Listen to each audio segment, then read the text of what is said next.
네, 안녕하세요. 파이널 컴 무비입니다. 오늘은 제가 데스크 테리어라고 할 것까지는 없지만 제가 사용하고 있는 굉장히 간단한 이 데스크 조합을 조금 소개해 드리고 싶어서 영상을 켰습니다. 일단 제 방은요 조금 독특하게 느껴지실 텐데요. 저는 유튜브를 하고 있기 때문에 영상 편집이나 녹음 이런 거 관련된 세팅이 돼 있고요. 제가 그렇다고 개인적으로 하고 있잖아요. 그래서 전문가 분들의 영역이 아니니까 여러분들이 아마 이걸 보시면서 일반적인 분들도 좀 도움이 되실 거라고 생각합니다. 먼저 궁금해 하실 것 같은 게 이쪽에 보면 요 판이 있잖아요. 가정집에 이런 거 잘 없죠. 저는 제 방을 서재라고 부르는데 이런 판이 있는 이유가 뭐냐면 저는 이제 녹음을 하잖아요. 제일 문제가 개인집에서는 방이 울리는 문제가 가장 심각한 문제입니다. 그래서 보통은 유료로 울림을 잡아주는 디리버브 플러그인 같은 거 사용하는데요. 리버브 플러그인도 어느 정도 울림이 없는 방에서 녹음을 해야 가능하거든요. 보통 일반적으로는 가구가 엄청 많고 커튼이든 푹신푹신한 가구가 많으면 어느 정도 울림을 잡아주는데 저는 이 촬영을 위한 최소 공간만 사용하고 있기 때문에 대부분 딱딱한 것들로 구성이 되어 있습니다. 그래서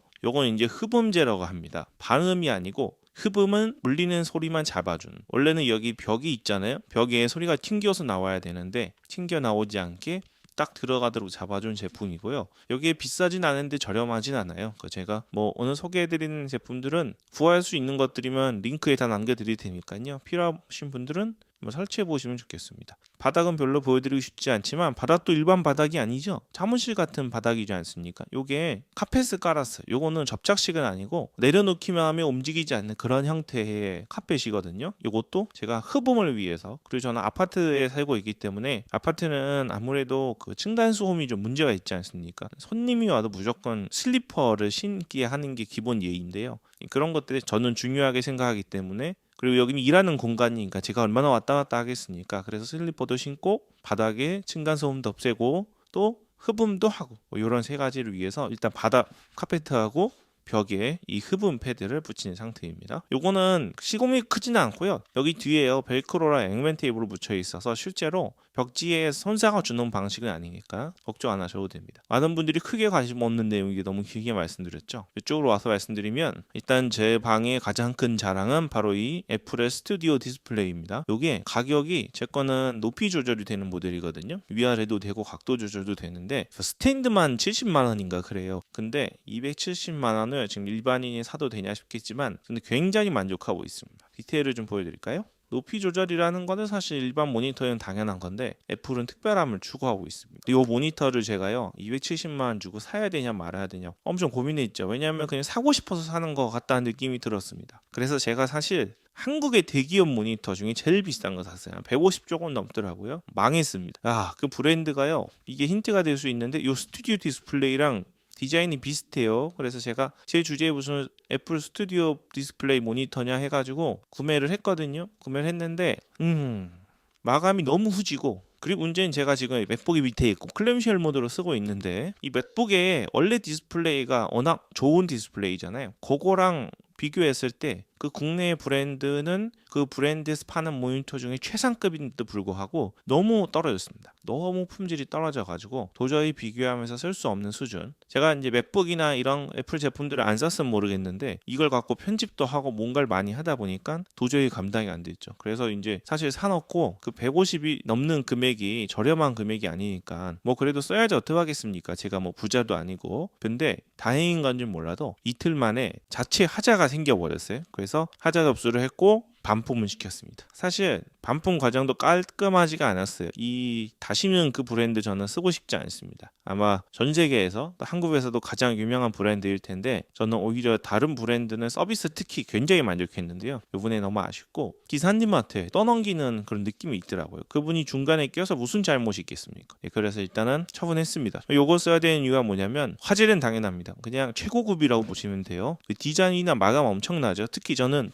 그 뒤에 선 같은 거 굉장히 중요하게 여기는데 썬더볼트로 연결을 하고 근데 매우 깔끔하게 되어 있고요. 여기 마감이 하나하나가 엄청납니다. 국내 브랜드 150만 원짜리는 내가 이걸 조립하면서 그 마감이 떨어지는 걸 하나하나 다 보면서 정말 후회했는데 이 모니터 완벽하고, 또 이제 맥북이나 애플 제품, 맥 스튜디오나 맥 미니를 쓰시는 분들은 느끼시겠지만 맥에서 구현하고자 하는 그런 기능들이 있습니다. 여기 특히 저는 많이 써서 좀 지저분한데요. 맥의 키보드에 여러 가지 기능들이 있잖아요. 이게 펑션 기능들을 제가 윈도우 쓸 때도 많이 썼지만 써야 돼서 썼거든요. 근데 애플은 요거를 안 쓰면 거의 작업을 못할 정도인데, 요것들이 맥북 화면에서 구현되는 것처럼 애플 스튜디오 디스플레이 모니터에 그대로 구현이 됩니다. 이 애플 모니터가 아닌 다른 브랜드의 모니터를 제가 쓰면서 화면만 연결한 거니까 당연히 똑같이 구현이 되겠지, 미러링이나 확장처럼 당연히 구현이 되겠지 했는데 그렇지 않더라고요. 그들이 기술이 별로 없으면서 그런 돈을 받아야 되는지는 몰라도 막 여러 잡다한 기능들을 엄청 많이 넣어놨고, 뭐 리모컨도 있고, 그래가지고 제가 그거 사실 하자만 아니었으면 그래도 1년은 쓰고 버리자 이런 생각을 하고 있었는데 진짜 단 하루도 쓰고 싶지 않은 그런 느낌이었고요. 요건 제가 270만 원 주고 산 모니터라 그랬잖아요. 컴퓨터도 아닌 모니터 270만 원인데 만족하냐, 아니면 요거밖에 없어서 샀냐 궁금하시다면 100% 만족합니다. 이게 150만 원짜리 모니터는 솔직히 말해서 써본 입장에서는 한 70만 원 정도 해도 제가 살까 말까 고민을 할 것 같아요. 써본 입장이라면. 근데 얘는 270이잖아요. 한 400만 원 해도 쓰면서 전혀 불만이 없을 정도로 훌륭한 품질을 드러내주고 있습니다. 뭐 그거는 이제 어느 정도인지는 말로는 설명이 잘 안 되니까요. 어쨌든 엄청 좋다. 여러분이 사시면 절대 후회 안 하지만 선택하실지는 잘 모르겠고, 특히 저처럼 작업을 하는 사람들 있잖아요. 편집을 하거나, 저는 원래 블로그 전문이거든요.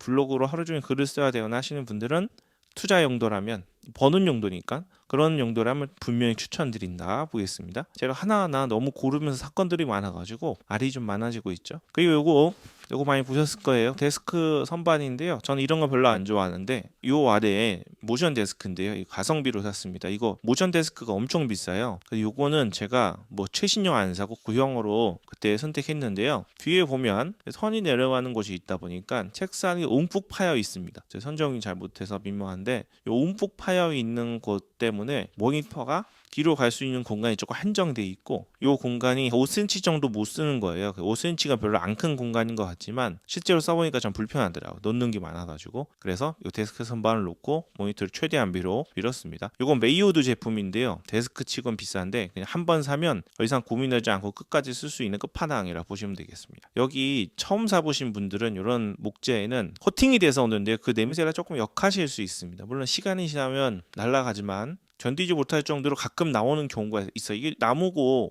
실제로 코팅을 하는 거기 때문에 그런 변수가 있습니다. 그런 경우에는 메이우드에 연락하셔가지고 처리해달라고 하면 처리해줍니다. 여기는 이제 선반이 하나 이렇게 있고요. 저는 꼭 필요한 것만 놓는 스타일인데요. 보시면 SS 3개 있죠. 샌디스크 거 자주 쓰는 거.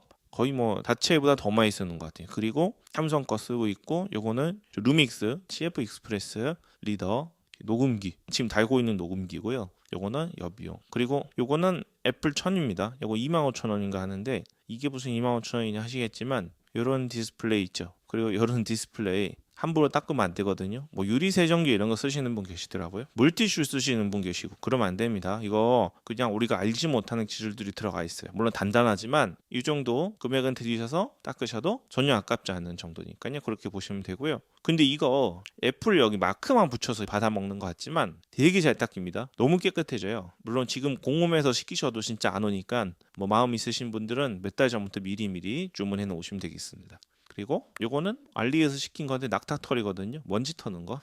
그리고 눈에 띄시는 게 스피커일 텐데요. 에디파이어의 MR4라는 모델입니다. 가성비 모델이고요. 쿠팡에서 해외 직구를 직접 하잖아요. 쿠팡 직구라고 해가지고. 그래서 사시면 7만 원대에 사실 수 있어요. 7만 원대에 좋냐 안 좋냐? 엄청 좋습니다. 여러분 7만 원에 이 정도 성능 내기 어렵습니다. 그리고 인터넷에 보면 이런저런 말이 많은데요. 그래도 가장 사람들이 작년에 특히 많이 언급한 스피커가 이 MR4 스피커예요. 근데 이게 뭐 노래를 듣다가 눈물이 줄줄 흐를 정도의 그런 감동을 주는 스피커는 아닌데, 여러분이 갖고 계시는 그 내장 스피커들 있잖아요. 아니면 컴퓨터 살 때 사셨던 그런 스피커, 그런 스피커보다는 훨씬 좋습니다. 저는 물론 감상용으로 산 건 아니고, 저는 감상용은 캐프에 LSX2를 쓰거든요. 그거는 거실에서 쓰는 거고, 요거는 모니터링용 스피커로 쓰고 있습니다. 제가 원래 맥북 스피커를 많이 썼고 여기 슈어 헤드폰으로 모니터링을 많이 했는데요. 요거는 이제 제가 녹음할 때 제 목소리 듣는 용도로 전용으로 쓰기로 했고, 맥북 스피커 같은 경우는 음질이 굉장히 좋아요.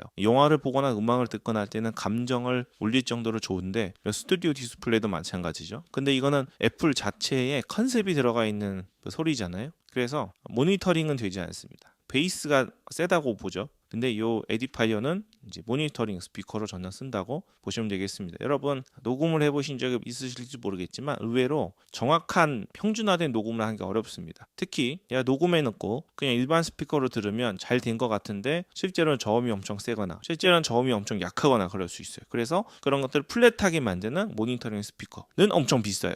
최소 40-50 하는데 그건 못 사니까 7만 원대 모니터링 스피커 한번 사셔도 좋겠어요. 요게 두 번 누르면 이렇게 파란색으로 변하거든요. 요거는 일반 감상용이고 두 번 누르면 모니터링으로 변하는데 별로 차이 없습니다. 그냥 솔직하게 전 다 제 돈 주고 산 거니까 말씀드리는 거예요. 빨간색으로 놓고 쓰시면 모니터링으로 훌륭하다. 여러분 스피커가 뭔지 잘 모르시다면 이 정도로 좋은 스피커 오랜만에 써보시게 될 겁니다. 그리고 요거 궁금하실 텐데요. 요게 델타 허브라는 데서 나오는 손목 보호대입니다. 그리고 요 뒤에 것도 데스크 패드가 델타 허브 건데요. 저는 다시 말씀드리지만 유튜브를 하고 있지만 블로그가 제 본업이에요. 글을 정말 하루 종일 씁니다. 여기 의자에 앉아가지고요 타이핑을 계속하고, 또 최근에 영상 편집까지 하잖아요. 그러니까 손목이 나무나질 않겠죠. 그래서 여러 가지 제품들을 많이 썼었는데 보호는 되지만 생활 습관 중요하고 불편한데 어쩔 수 없이 쓰는 경향이 있었습니다. 근데 델타허브라는 유럽 제품인데 한국에 여기 들어왔습니다. 이게 원래 이거 만드신 분이 젊을 때 손목이 너무 아파가지고 일을 하다가 고생을 하셨나 봐요. 근데 그분이 이제 개발해서 유럽에서는 좀 유명한 제품인 것 같은데 한국에서는 안 팔다가 이번에 정식으로 한국에 들어왔다고 합니다. 그래서 왼손 오른손용이 있는데요. 이렇게 손바닥에 정확히 갑니다. 그러면 여기 위에 움직일 수 있어요. 그래서 트랙패드를 움직이거나 오른손도 오른손용이죠. 이렇게 움직일 때 타이핑할 때 저는 편집할 때 이렇게 하니까 엄청 손목이 이렇게 되면 안 돼요. 살짝 이렇게 돼야 되지 않습니까? 원래는 이 상태에서 계속 타이핑을 하고 영상 편집을 했는데 이 상태로 자동으로 들 수 있게 해줍니다. 처음에 어색한데 그만큼 자세가 안 좋았다는 얘기겠죠. 그래서 양쪽 쓰고 있고요. 그리고 이 데스크 패드도 델타 허브 제품인데 요마크인데요. 밑에 미끄럼 방지 당연히 있고 펠트 소재예요. 국내에는 펠트 소재가 별로 없습니다. 여러분 알리익스프레스나 쿠팡이나 이런 데서 많이 사실 텐데요. 사실 정말 엄청난 비용을 주지 않는 이상은 질 좋은 데스크 패드 별로 못 찾으실 거예요. 그리고 중역들이 쓰시는 건 진짜 비슷하고 가죽인데 우리 일할 때 쓰긴 조금 안 맞죠. 중역 분들이 결제하시고 회의하시고 사람들 맞을 때 쓰는 수준이니까. 근데 요거는 제가 지금 중간 미디엄 사이즈로 기억하는데 느낌 되게 좋고요. 특히 요 손목 델타 허브 움직일 때 엄청 부드럽습니다. 이거 전혀 거리낌이 없어요. 맨손보다 더 잘 움직이는 것 같아요. 아래쪽에 이렇게 돼 있고 위에는 손 모양이 딱 맞춰서 돼 있습니다. 사이즈별로 고르실 수 있으니까 그 페이지 가시면 어떻게 선택할 수 있는지 나와 있어요. 가격이 엄청 저렴하진 않지만 그래도 비싼 건 아닙니다. 컴퓨터로 오래 사용하시고 타이핑이나 트랙패드나 특히 영상 편집 많이 하시는 분들은 제가 강력하게 추천드릴 정도로 좋았으니까요. 한번 써보시면 좋겠습니다. 디자인도 예쁘죠? 이건 뭐 트랙패드랑 매직 키보드인데 이건 뭐 애플 쓰시는 분들은 당연히 쓰실 거고요. 트랙패드가 그 일반 윈도우 노트북의 트랙패드랑 비교하시면 안 돼요. 차원이 다릅니다. 가속계도 있고 이게 왜 왼쪽에 있냐면 원래 오른쪽에 있어야 되잖아요. 저 이쪽 일을 하다 보니까 너무 아파서 왼쪽 오른쪽 돌아가면서 사용하는 경향이 있습니다. 자, 그리고 제가 진짜 좋아하는 게 바로 요 퍼시스 M302 데스크 패드입니다. 보시면 이렇게 올라갔다가 올라가죠? 내려갔다가 할 수 있고요. 3개로 저장할 수 있어요. 1번, 2번, 3번 이렇게 저장할 수 있습니다. 다시 누르 멈추고요. 이게 지금 데스크 패드가 움직이면 재밌잖아요. 재밌어서 사는 것 같은데 앉아서 일을 많이 해보시는 분들은 알겠지만 사무실에서 일하시는 분에게는 필수라고 볼 수 있습니다. 저는 어떻게 맞춰놨는지 기본적으로 말씀드리면 3번은 일단 서서 하는 용도입니다. 저는 키가 180이 좀 넘어요. 거의 최대한까지 끌어올렸을 겁니다. 그러면 110까지 올라갔고요. 이게 서서 지금 손을 올렸을 때 팔꿈치 높이 정도 왔거든요. 전혀 서 있을 때 부담이 되지 않는 높이를 올려주고 있고요. 근데 이 섰을 때 선이 움직이면 끊어질까 무섭지 않습니까? 아래에 저렇게 전선 콘센트 판이 있어요. 제가 6구짜리 쓰는데 지저분하죠. 제가 요즘 정신이 없어가지고 정리도 못하고 이러고 있습니다. 데스크테리어 하시는 분들은 이해 못하시겠지만 양해 부탁드리고요. 그리고 안쪽에 보면 여기 선 중간중간 고정할 수 있는 세심하게 이런 고리들도 있습니다. 그리고 1번을 누르면 내려가는데 어디까지 내려가냐면 69까지 내려가죠. 요게 제가 앉아있을 때 작업하는 높이입니다. 근데 제가 사용하는 의자가 이제 아직 온라인 판매 안 합니다. 요거 아직 사고 싶어도 못 사실 거예요. 요건데 요게 이제 거의 사람에게 맞출 수 있는 모든 걸 다 구현하면서 조절할 수 있는 의자거든요. 제가 여기 맞췄는데 예를 들어서 책상 높이가 안 맞으면 아무 소용 없지 않습니까? 그래서 이 의자를 먼저 세팅하고, 의자가 진짜 중요하니까 여기 앉았을 때 전혀 불편하지 않은 높이로 작업을 합니다. 근데 이렇게 하면 문제가 보이시죠? 팔걸이가 저기 있으니까 의자를 넣을 수가 없지 않습니까? 그래서 의자를 넣을 때는 제가 2번 세팅해 놨습니다. 그래서 이렇게 의자가 딱 들어갔을 때는 이런 모양으로 구성이 되게 되겠죠. 그 보통 저기 이제 모션 3개 세팅하는 게 이렇게 쓰라고 나온 건 아니고 여러 명이 쓰는 경우 혹은 뭐 섰을 때 앉았을 때 여러 가지 정도 될 텐데요. 저는 저 혼자 쓰는 거니까 이렇게 아주 편하게 쓰고 있습니다. 저는 또 일 마치고 나갈 때도 이렇게 의자 딱 넣어놓고 나가야 일이 끝났다고 생각하는 사람이라서 2번 눌러서 의자 넣어놓고 앉아서 이럴 때 1번, 서서 이럴 때 3번 이렇게 쓰고 있습니다. 모션 데스크 알아보시면 알겠지만 비싼 것도 있고 저렴한 것도 있어요. 저렴한 거는 보통 모션이 이렇게 위아래로 움직일 때 책상이 막 흔들립니다. 뭘 올려놨느냐에 따라서 차이가 있겠죠. 또 비싼 건 있는데 비싼 건 너무 비싸요. 몇백만 원씩 해요. 막 100몇십만 원씩. 근데 요거는 퍼시스라는 유명한 브랜드에다가 그렇게 비싸지 않아요. 원래 퍼시스가 그렇게 비싸지 않은 브랜드이기도 하고요. 요거는 또 신형이 아니고 제가 링크 남겨드릴 건데 전혀 보실 땐 모르겠죠. 가격도 가격이고 그냥 요걸로 샀는데요. 요거 한번 색깔 여러 가지 있으니까 찾아보시면 되겠습니다. 그리고 요거는 구글 어시스턴트 있죠. 얘한테 이제 말로 하면 달려줍니다. 오케이 구글, 재미있는 얘기해줘. 아재 개그 나갑니다. 용은 용인데 소리를 낼 수 없는 용은 뭘까요? 조용. 뭐 이런 겁니다. 이런 것도 하고 사실 이건 잘 안 합니다. 그리고 눈치채신 분들은 알겠지만 제 방은 조명이 조금 있죠. 양쪽에 이케아 조명이 위로 상향으로 쏴서 간접등으로 반사되게 돼 있고 테이블 뒤에도 조명이 들어가 있습니다. 요게 지금 스마트 조명인데요. 스위치로 껐다 켰다 하는 건 아니고 저 구글 어시스턴트 가지고 전부 켰다 껐다 합니다. 그리고 아침에 저는 집에서 일하니까 8시 정도 되면 자동으로 불이 켜지고요. 11시 59분이 되면 전부 소등이 자동으로 되고 있어요. 요거는 밝기 조절도 되고 컬러도 다 바꿀 수 있습니다. 등은 그냥 사시고요. 저건 저는 이케아에서 산 건데 양쪽에는 스탠드등 굉장히 저렴한 거고 안에 있는 전구나 저 데스크 뒤에 라이트 스트립을 쭉 붙인 겁니다. 양면 테이프로. 그리고 콘센트 전원만 넣어주면 되는 건데요. 그렇게 하시고 연결하시면 다양한 세팅을 하실 수 있어요. 볼까요? 오케이 구글 서재 조명 30% 네, 어두워지죠? 이렇게 조절할 수 있고요. 오케이 구글 서재 조명 100% 네, 이렇게 자동으로 됩니다. 나갈 때는 오케이 구글 서재 불 꺼줘. 네, 그렇게 꺼지겠죠. 그리고 들어와서는 오케이 구글 서재 불 켜줘. 이렇게 들어옵니다. 요거 하는 게 손가락 하나 까딱하기 싫어서 그렇다기보다도 제가 안방에 가서도 저희는 방마다 저 구글 어시스턴트가 다 있어요. 네스트도 있는데 안방에 갔는데 꺼야 되거나 다시 오면 되는데 귀찮잖아요. 또 이제 실제로 일을 좀 많이 하거나 어려운 프로젝트를 맡은 경우에는 굉장한 집중도가 요할 때가 있습니다. 그럴 때는 이 조명 밝기나 컬러 하나하나 때문에 집중도의 차이가 많이 날 때가 있거든요. 그런 경우에는 굉장히 큰 도움을 받고 있습니다. 간단하게 하려고 했는데 생각보다 소개할 게 너무 많네요. 그리고 슈어 헤드폰 모니터링입니다. 음악 감상용 아니고 이거는 슈어 마이크. 요거는 진짜 여러분 뭐 녹음하실 거면 비싼 돈 들이지 마시고 이거 슈어 MV7 하나 사시면 그냥 가정에서는 끝이라고 보시면 됩니다. 여기다가 헤드폰 연결해 쓰시면 되고 요거 관절 있잖아요. 보통 이런 거 사면 싸구려 하나 주는데요. 성능도 성능이지만 너무 이 데스크 테리어를 망쳐버립니다. 그래서 요거는 되게 저렴해요. 제가 링크 걸어 드릴 건데 올란지에서 나온 알리익스프레스에서 살 수 있는 그런 겁니다. 디자인 괜찮죠? 전체적으로 다 조절할 수도 있고 가격 대비 굉장히 만족하고 있습니다. 이런 것들도 뭐 별거 아니니까 찾기 힘드시니까 제가 링크 남겨드릴게요. 요건 뭐냐? 요것도 헤드폰 거치대인데요. 제가 찾다가 요거 헤드폰 거치대 주문한지 모르고 하나 더 시켰습니다. 그래서 2개가 왔어요. 놓고 보니까 그냥 오브제처럼 인테리어로 이뻐가지고 버릴 수도 없고 갖고 있고요. 이거는 제가 좋아하는 방향제 호텔 우주 향입니다. 이거는 전에 말씀드렸던 GH6죠. 그리고 제가 진짜 오래 썼던 게 쓰레기통인데 쓰레기통 고해대로 죄송합니다. 센서에 손 안 대고 자동으로 시간 지나면 멈추고요.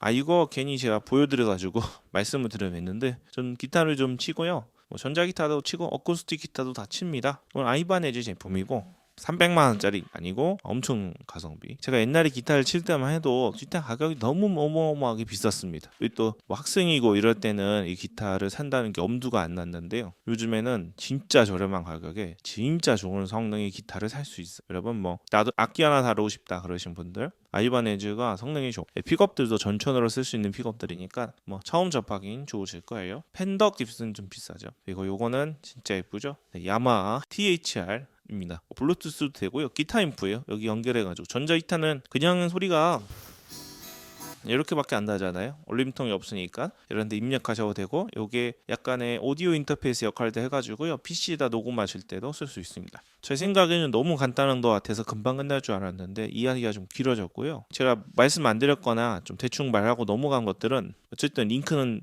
남겨드릴 테니까 필요하신 분들은 구매하시면 되고요. 그리고 더 궁금한 부분이 있으시면 댓글 남겨주시면 제가 추가로 그런 하나하나 조금 부연 설명을 드릴 수 있는 영상 올려드리겠습니다. 네, 여러분 데스크 꾸미는 거 좋아하시는지 모르겠지만 저는 꾸미는 것도 좋아하고 또 일을 해야 돼가지고 이렇게 하고 삽니다. 저도 뭐 유튜브나 인터넷 찾아보면서 도움을 엄청 많이 받았어요. 조금이라도 도움이 되셨으면 합니다. 마지막으로 요 꿀템 하나 보여드릴게요. 요즘에 아이폰으로 촬영 진짜 많이 하잖아요. 저는 요즘에 편집할 때 이 맥북으로 안 옮기고 그냥 SSD 꽂아서 바로 SSD에서 편집하거든요. 네, 촬영하는데 케이지를 제가 쓰기도 하지만 가끔 진짜 간단하게 할 때가 있어요. 이거 삼성 SSD인데요. 뒤에 이런 거 붙일 수 있습니다. 붙여서 딱 붙이면 선만 연결하면 바로 이렇게 촬영할 수 있어요. 진짜 예쁘죠? 이런 게 많은데 못생긴 게 엄청 많아요. 근데 요거는 이렇게 너무 예쁘잖아요. 예쁘고 간단하게 하고 빼서 바로 꽂으면 여기서 바로 편집하는 겁니다. 그렇게 쓰실 수 있는 거 소개해 드렸습니다. 항상 저희 채널 오셔서 댓글도 달아주시고 관심 가져주시고 보통 영상이 길어요 제 영상들이. 근데도 이렇게 천천히 봐주신 모든 분들께 다시 한번 감사드립니다. 참 여러분 유튜브로 하시면 좀 어설픈 월급보다는 많이 버실 수 있어요. 한번 시도해보세요. 제 채널에 관련된 영상도 많이 있으니까 꼭 추천드리겠습니다. 네 그럼 오늘 여기까지 하겠습니다. 파이널 컴보비였습니다.